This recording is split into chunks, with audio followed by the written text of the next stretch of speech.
امجي وقت شكي امجي ام قالكي ام كيف خوشون هكا وكا سروكاتي وكا لما الباتاوي شو هبديتن بيرات شكر او جي كيف خوشيبو وكا فاتشان سالا وكا او ند هيلانشن هبديتنات شكن وكا ند هيلانشن بال وكا تشتكي هبديتن وكا شونا بال شكر ام قالكي وكا مدايكس شنقالي مت كيف خوشن ومن تشش مبي ام جي سروكاري ام تخسير ناكن وكا تشتكيش مركر سلافيد ويجي وكا هادنش مرة جدايكن ما شنقالي را او روجاكا كيف خوشي وكا الشهيدين ما جي هاون وكا تشتكي او راستا وكا ما شهيد جدا بس مبوان شهيدا مستر بلندن هكم چند شهيدا جبرن ام وكا هروان شهيدا ام كارن ام رابنو روني سي مها هشت وقت شكي او شربانت خو سروكاتي ما باشان حتى دنيا هم قنجاوي جبيران ناكن شربان هان ما با وريش مره بكرن سي مها هش لبيج مركل شنغال دون وقت شكي وان باراسنا شنغالت كر هكا داعش هاد او رابيان شون وكا عمل جيده هشتن حتى هو كما بنا هات حكومه عراقي جيبوا وكا يعني وانجي تشكي شي زيد يارنا كر هكا حكومة عراقي وقت شكي لقوتا حكومة عراقي هاو ويعني هكا وقت شكي هكا ما يزيد يابا او رحاوبا وكا تعدل ما ندها تكرن او داكن ما تشون خوشكن ما تشون وقالك تعدل ما وسلافين ما هشقالي را هينا وكا او جيما بهاتن ام قنجوان ام جبير ناكن هتا مستاغن وكا امشكي لما شات شيكن شاليكات شيكن امجي وكا امشكي وكا دايكي شنغالي ام تخسير ناكن وكا سروكاتي وكا او شربان ما باشاندن سي ما هاش او داكن ما هانا قرتن خوشكن ما هانا قرتن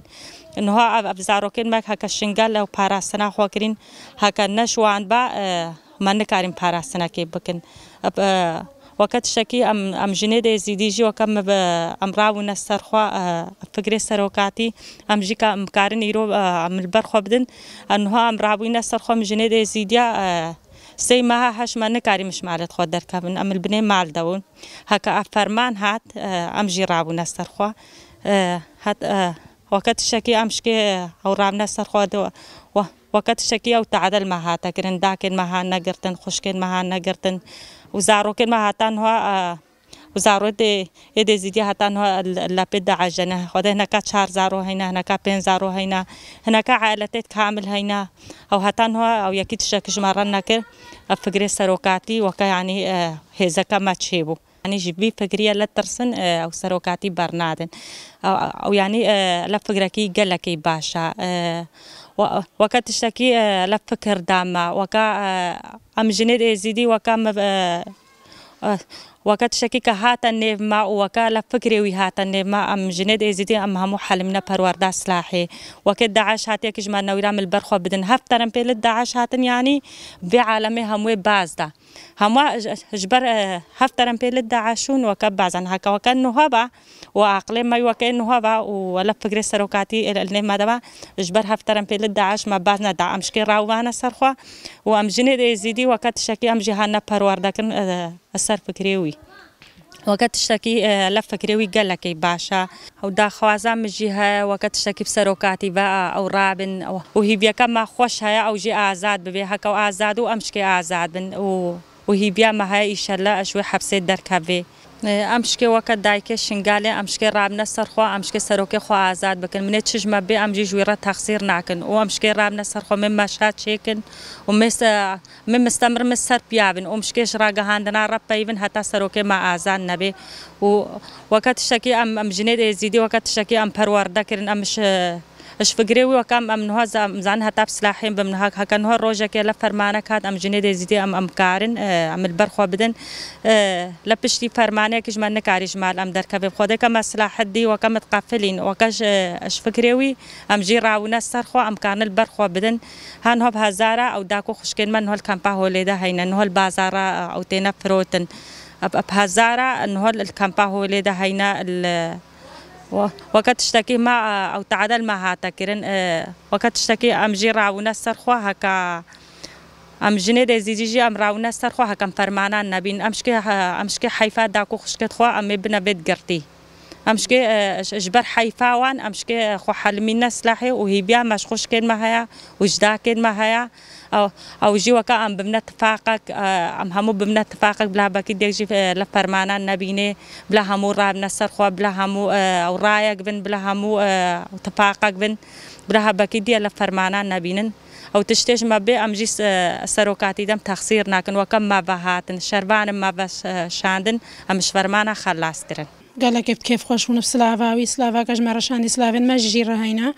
ومدفع بوكا في حكم السرابي وشاش ما هدي جي داينة يعني شاش ما هدي جي عقوبة داينة مدفع وجزا سربية راكرن وكجنة زيدي شاكر تدخوا ما فشان السيهشت هكا نجويبا قالك كتشو خورت دي تعالى ليها تاكرن يعني يكجمنا فلتي تعالى قالك المها تاكرن بخوذي وشاكر تدوي وفكريوي اما اشتعا دركاتن ومش بنت عدي دركاتن براسي فكري وقالك قانجا سلافين ما جيرة هنا ولا تشتيج ما بيا خواستنا ميكن حتى في جزا سرتي راكرن وما ذيش حبسي دركافي بزوترين وقت وما نافي في جزا يعني شاش مها نخوشا نابرا چار ديوارا جيدا وتشتسر بيا قد كرن هفديتن فيرا چينا بي كسيدوي يعني كسيدوي هفديتن فيرا بكن وكا أوجي سر وكما فكرة كي باشا نف ملاتي زيدا جنش بن دستا دراني وجنا آزاد فكريوي براستيم آزاد يا خو آزاد يا ويرد بين كوي آزاد بي تر فكري بلابي وآزاد يا جنوي هبي آزاد يا خورتاوي هبي فكرة كي قالكي باشبو ومدفي وكا شحاب سي دركافي وكا جنيد إز وكا دايكا كي زيدي مدفي سروكاتي شحاب سي دركافي خدا تجارت هفدیت نفسروکاتی راحت چگرن گهری شاتی نسر شنگالتی نسر روجاوام نخوازن روجاواجی وک گنده ما براستی او ما ورابون تشته وقت تشته باش مال بالدیتی تان هم خرابی کل بال ندیا هر تقکا وک هفدیتن ویرا چهبو و سلاوکش مرشان و ام شهیدادن ام نخواشا